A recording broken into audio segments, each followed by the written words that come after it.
Hai semuanya, gimana kabar kalian teman-teman? Semoga baik-baik aja. BTW ini cuacanya sudah sangat tidak terkondisi ya. Banyak banget orang sakit termasuk aku. Batuk pilek gak kunjung selesai, obat kue sentak sak papan rak mari-mari. Pastiin kalian merawat diri. Berhubung temanya ini tentang merawat diri, jadi aku mau membahas topik yang sering kita abaikan. Padahal hari ini membahas mano, emang di mano gitu kan. Tapi sebenarnya ini harusnya jadi prioritas para pria perkasa gitu loh. Sejujurnya aku nggak peduli kamu siapa, sehebat apa kamu diranjang, seberapa jauh pengalamanmu, seberapa jauh dolanmu gitu kan. Tapi kalau kamu cuek sama juniormu, junior di sini bukan berarti adik kelas atau adik tingkat ya teman-teman. Maksudnya adalah adik Joni. Biar lebih sopan dan formal, lebih menghargai beliau, kita sebut dia junior. Jadi kalau kamu cuek sama juniormu itu kamu termasuk orang-orang yang ceroboh. Kayak lagi ceramah ya aku.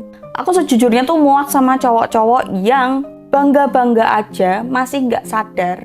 Padahal asetnya dia itu sedang rusak pelan-pelan. Jadi simak video ini baik-baik karena aku akan bagiin 10 hal yang jangan pernah kamu lakuin ke juniormu. Dan nomor 10-nya itu kalian sering lakuin. Yang pertama, junior adalah cerminan kesehatan. Kalau dia mulai loyo, susah bangun, rewel, itu bukan cuma urusan biasa. Itu bukan cuma, oh mbak dia lagi GTM. Hah? Bukan, itu bukan anggot-anggotan, enggak. Tapi itu adalah sebuah alarm. Faktanya, cowok yang punya masalah ereksi, itu punya resiko 14% lebih tinggi kena serangan jantung dalam 7 tahun. Ereksi yang sehat itu menandakan aliran darahnya bagus. Ya kan? Karena juniormu itu nggak ada tulangnya. Bener nggak? Kalau ada tulangnya itu mungkin sudah patah berkali-kali gitu loh. Dia nggak bertulang, jadi dia bisa berdiri, dia bisa bangun tegak sempurna, itu karena aliran darah. Jadi ereksi yang sehat itu aliran darahnya pasti bagus, hormonnya seimbang, syarafnya bekerja dengan baik, pikiran tenang. Jadi kalau juniormu udah ngasih kode nggak enak, rewel, kok nggak sekencang biasanya, kok nggak kayak biasanya, kok aneh. Jadi jangan pernah abaikan kode-kodenya dia. Nomor 2, stop minum-minum ramuan apapun itu yang menjanjikan juniormu jadi lebih panjang. Ada yang bilang cuka apel, minyak kelapa, ada kasus yang masukin gotri. Pokoknya macem-macem. Apapun itu yang bikin dedek Joni, yang bikin juniormu lebih panjang, permanen, apalagi dia klaimnya permanen. Coba jangan telan itu mentah-mentah. Yang ada kalau kamu nggak meng-cross-check itu benar-benar, kamu bisa mengalami disfungsi ereksi atau juga bisa cedera gitu loh. Ada juga yang kasus-kasus pasti kalian tahu lah, kasus kayak gini jarang hype banget tapi sering berseliweran gitu loh. Ada yang tadi aku bilang masukin gotri dari lubang yang di depan itu, masang cincin, atau mungkin mikirnya kalau disedot-sedot mungkin bisa panjang ya, masuk ke galon, masuk ke peralon, apapun itu deh, jangan pernah coba-coba. Ada yang aneh-aneh kayak gitu, endingnya apa masuk UGD. Oke, bayang kira bukan masalah sakitnya ya, mungkin sakitnya ya oke lah masih tertahan gitu loh, masih bisa minum paracetamol gitu kan. Tapi malunya, coba bayangin kamu, Mbak Adel tolong, aku pengen juniorku lebih panjang, akhirnya aku masukin ke lubang kunci misal, terus akhirnya branding dibawa ke UGD. Bawamu piye? Anggaplah kamu punya mobil atau kendaraan pribadi. Datang parkir dong, nggak mungkin kamu parkir di depan IGD kan atau UGD. Parkir datang masuk UGD.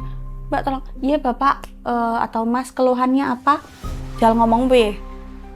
Ingat, nggak usah aneh-aneh selama itu berfungsi normal dan ukuranmu tuh bukan mikropenis yang sekecil ini, sekecil kutil, aman.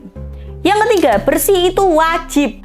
Terlebih untuk yang belum sunat, jadi kalian masih punya kulup atau penutup alami si juniormu, sering-seringlah ditarik ke belakang untuk dibersihin. Jadi kalau bisa sih bangun tidur, setiap pipis, jangan cuma dikepet-kepetin doang. Jadi jagalah kebersihan terlebih yang belum sunat. Kalau ada yang bilang, wah mbak, kulupku macet atau belalai gajahku macet mbak, tolong jangan ide pakai oh kalau macet pakai minyak, enggak, bawa ke dokter. Pokoknya jangan pernah malu untuk bawa ke dokter kulit dan kelamin. Biasanya singkatannya SPKK.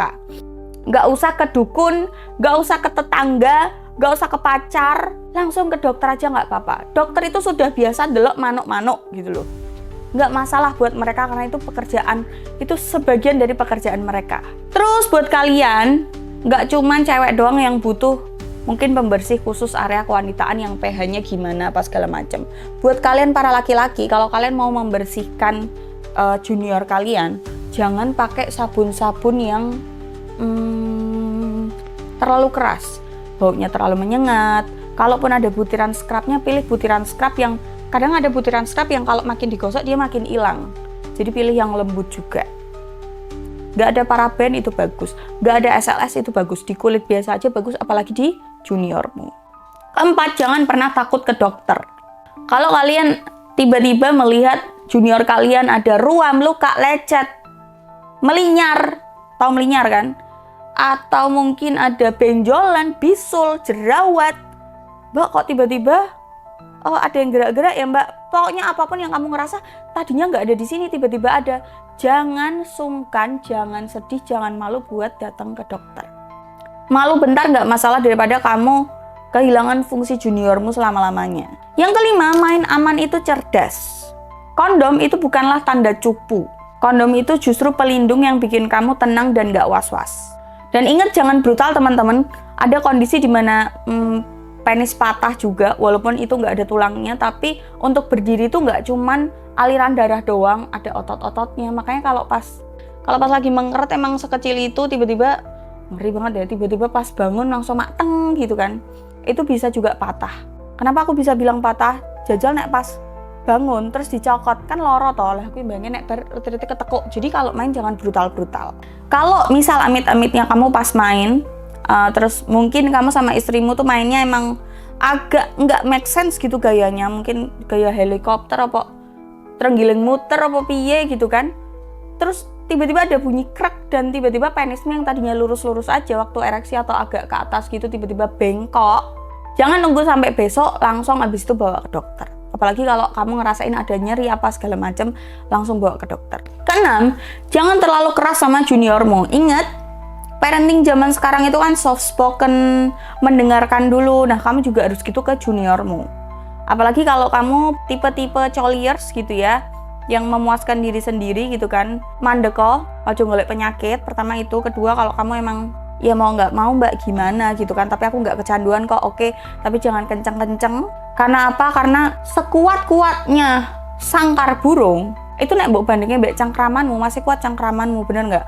Bahkan ada alat yang bisa mengukur tekanan cengkraman kita sampai berapa itu. Jadi jangan kencang-kencang. Karena apa?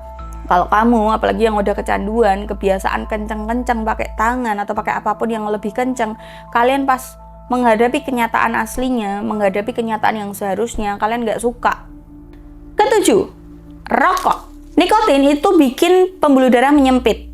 Itu kenapa di bungkus rokok ada tulisan rokok dapat membunuhmu, menyebabkan jantung dan apa lalala macam-macam gitu kan, karena dia menyempit pembuluh darah. Namanya pembuluh darah itu termasuk di juniormu juga ada. Jadi bayangin aja kalau kamu mau bangun tapi pembuluh darahmu disempitkan gitu kan, ya udah apa yang mau dibangun gitu kan. Jadi kalau kamu nggak mau performamu turun ya kurangi rokokmu. Yang kedelapan, kalau kamu gagal berdiri, tenang dulu. Jadi kalau kamu gagal ereksi, juniormu gagal bangun, jangan panik dulu, tenang dulu. Coba ingat-ingat kamu habis ngapain. Apa kamu lagi stres, apa kamu lagi banyak pikiran dan lain-lain. Cowok itu lebih gampang terdistraksi gitu ya, kayak tiba-tiba ada yang ngetok pintu atau kamu habis mengalami kejadian apa, nggak mungkin kamu tiba-tiba langsung mood untuk diajak main. Dan semua cowok pernah ngalamin yang namanya gagal berdiri. Jadi bukan cuma kamu doang, nggak usah panik. Kalau kamu terlalu panik, Mbak, tapi aku gagal berdiri itu udah lebih dari 10 kali dalam kurun waktu misal sebulan atau seminggu. Emang sesering itu, Mbak. Kalau kamu panik, ngerasa nggak nyaman, pergi ke dokter. Nggak usah nanya ke dukun, nggak usah terlalu banyak nanya ke Google atau ChatGPT, nggak usah nanya ke teman-temanmu. Ke dokter. Yang ke-9, gunakan atau juniormu akan hilang. Ngeri ya, Mbak? Mbak, berarti manakku hilang? Berarti kuiku engko roto. Nggak gitu konsepnya. Kalau jarang ereksi, jaringan itu bisa kaku dan memendek. Jadi normalnya kamu itu 3-5 kali tuh ereksi dalam sehari. Entah itu pas bangun tidur, pas waktu tidur, atau pas waktu-waktu tertentu. Dan itu normal, itu bagian dari maintenance. Yang ke-10, jaga dia supaya tetap adem, sejuk silir.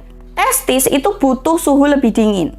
Hindari memangku laptop, duduk di saddle yang panas. Kalian kalau misalnya naik motor terus habis jok motornya dipanas-panasin, jangan langsung didudukin, apalagi mobil yang panas mbok dudukin jadi anget, dikekep neng kono gitu ya. Jangan sering-sering rendeman air anget, apalagi air anget yang cenderung panas. Karena apa? Karena suhu panas, apalagi di ndok-ndokan itu bisa mengurangi kualitas sperma kalian. Karena itu kan pabriknya nih, lato-lato ini adalah pabriknya. Jadi kalau itu mbok kekepi terus anget, dia produksi spermanya jadi kurang bagus.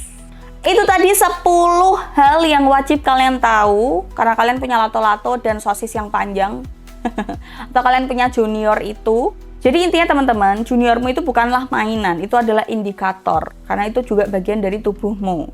Rawat dia dengan pola hidup sehat, dengan bersih, dan beranikan diri buat periksa kesehatan. Jadi nggak cuma cewek yang harus mungkin pap smear apa segala macam, ada mungkin ya treatment-treatment tertentu, tapi cowok juga nggak apa-apa kok pergi ke dokter hanya sekedar ngecek rutin setahun sekali kek, 6 bulan sekali kek, 3 tahun sekali kek. Jadi buat para laki-laki, stop kebiasaan bodoh yang bikin juniormu itu les-lesan. Daripada nanti kamu nyesel di kemudian hari. See you in the next video, bye.